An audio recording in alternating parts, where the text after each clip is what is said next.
It's pinned to their Twitter. Okay. This should this should be good. Hold on a second here, guys. Hold on a second here. If you've been following me on Twitter, you probably noticed me tweeting a lot about hashtag change the channel. But there seems to be a few people popping up that believe this document was made to, try to nuke Channel Awesome from orbit. Yeah, I'm here to tell you some of the things that I know about the events surrounding Justin Carmichael, aka Juario.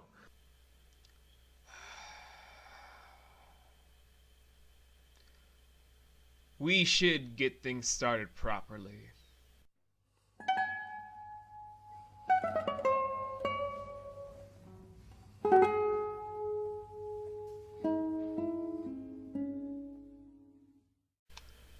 Hello, good evening, and welcome, all nomads, party people, and strangers everywhere across the globe at large, and welcome back to Perception, a Faulty Medium, where we are finally going over the one and only group for all things involving reviewing, let's plays, nerdy culture in general, a visceral culture in general, the aficionados about how to do stuff on the globe at large over the interwebs, about editorials, countdowns, reviews, all that sort of stuff alike,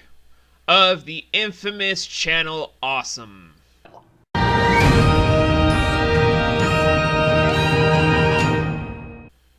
Oh boy. Well, if you guys were here for part 1 of this 4-part editorial series, you would already have known I have nothing really kind to say about Channel Awesome in a professional light or a personal light. And boy, are there a lot of reasons. Let's go first into the preamble before we go over the whole assertion about how the perception is a faulty medium for this group.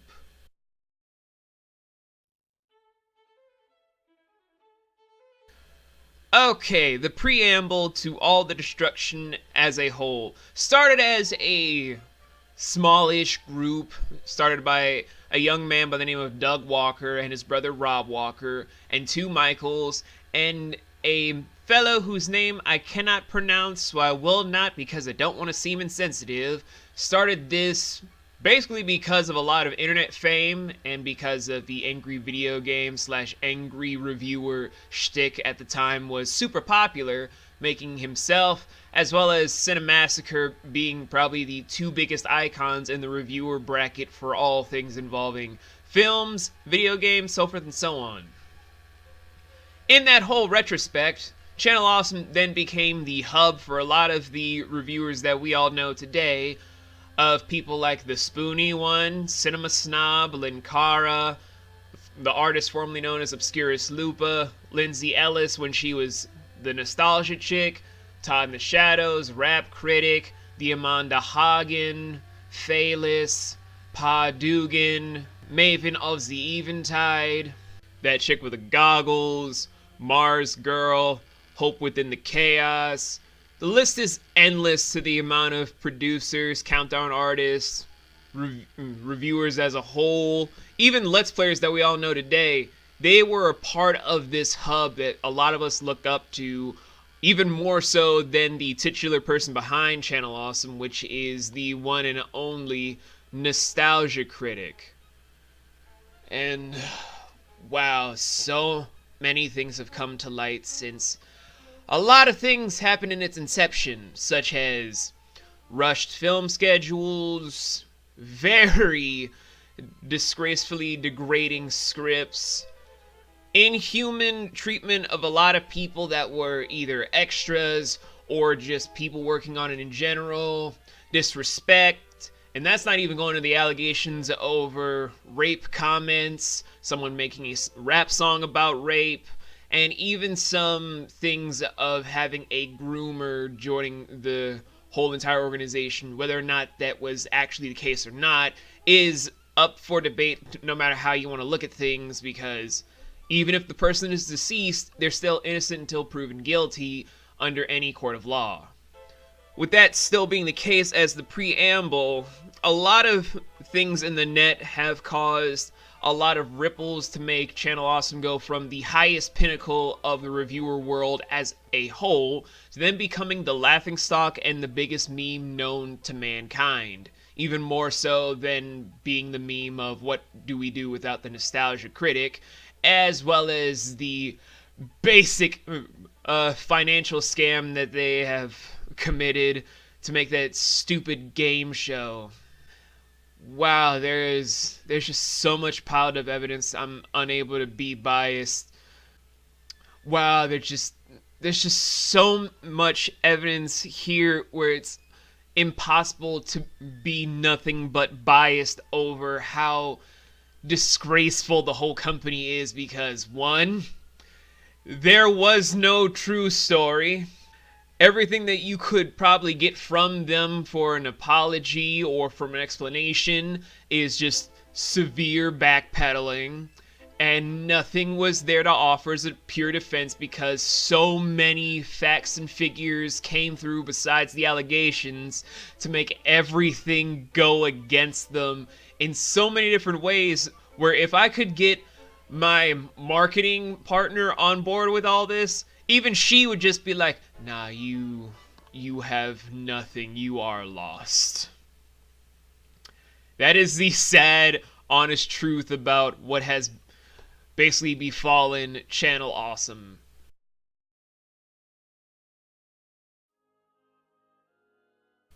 But in any case, so you probably are wondering, where does this lead into the whole perception being a faulty medium? Well, there are a lot of things.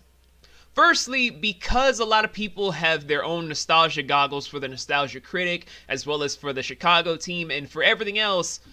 they don't seem to want to demand any sort of actual clarification to what's going on, because it seems as if no matter who's actually in charge of Channel Awesome, no one seems to truly want any story from them, because they're just like, they're only haters. They're people that only wanted to leave on their own accord and then just drag everything down. Where, unlike the stuff with GP, this is one where there should have been someone to actually come up with a defense about clarifying what all the allegations stood for, instead of just backpedaling through a tweet, not releasing anything of an actual either apology if everything is true, because everything with the facts and figures and evidence piles up a huge deal with eyewitnesses, a lot of people that come forth with back channels, and even people with former list of conversations to back up every claim. At that same regard, because of that whole faulty medium, it also leads into this huge schism that kind of makes everyone go into a back and forth internal war over how stuff is done. And I don't mean stuff like how has happened in the part 1. Seriously, so many bad things keep happening in groups, and it just keeps piling up over which one did such and such the worst in its own category. Where, unlike the stuff where Yandrea and Strikehedonia and Nurse's Station never outright said, don't attack these people because we're saying these allegations, they have this whole thing where the